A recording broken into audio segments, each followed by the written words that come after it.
Well, millennials have been getting a bad financial rap for years, but it seems things are starting to change. Well, a new report from Bank of America shows 1 in 6 millennials now have at least $100,000 in savings in the bank. That's double the amount since 2015. But despite this increase in savings, millennials still have plenty of financial stresses to worry about. Here to break it all down for us is financial expert and author of Retire Inspired, Mr. Chris Hogan. Hey, Chris, great to see you.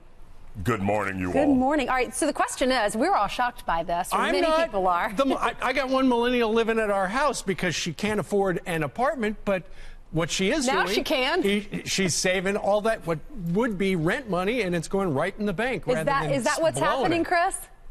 Well, listen, not all millennials are sitting at home and doing that, but you have some. Right. But you have a lot that are focused and intentional, and they're listening to the message. They're understanding that they have to take control of their own financial future. Right. So it's encouraging. 16% have $100,000 saved. Hopefully it's not sitting in a bank account. Hopefully it's being invested. Well, one of the things they're not doing is they're not saving enough generally, right? That's correct. And that's not just millennials. That's everyone in America. You know, 70% of people are living paycheck to paycheck. So that's scary. We're all one thing away from having an emergency. So having that habit of saving really helps you build up a cushion between you and life happening. So what are the stressors, and how do they tackle these?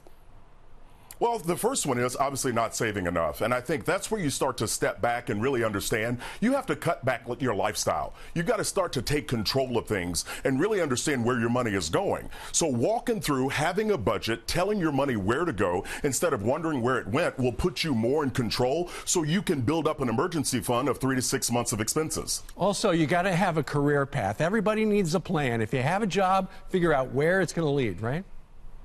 Yeah, a lot of people are feeling stuck in their careers, and this is baby boomers, Gen Xers, millennials. So here's what I want you to do. I'd love for you to get connected and find a mentor. That's someone maybe inside the company that you're already working or even outside of that. I had a great mentor when I was in high school that was able to give me some practical guidance that I was able to put into place. So when we feel in control of our future, we actually feel better. Work a game plan, take an online course, go back to school, do something that moves you forward. What do you recommend for saving for retirement? Oh, the good old 401ks and 403bs. If you're working in a job and you have access to that, I definitely want you to take control of that. And also, if you're working in a gig economy, make sure you're doing solo 401ks or SEPs. Yep. All right. Chris Hogan, always a pleasure. Thank you very much. Thanks, Chris.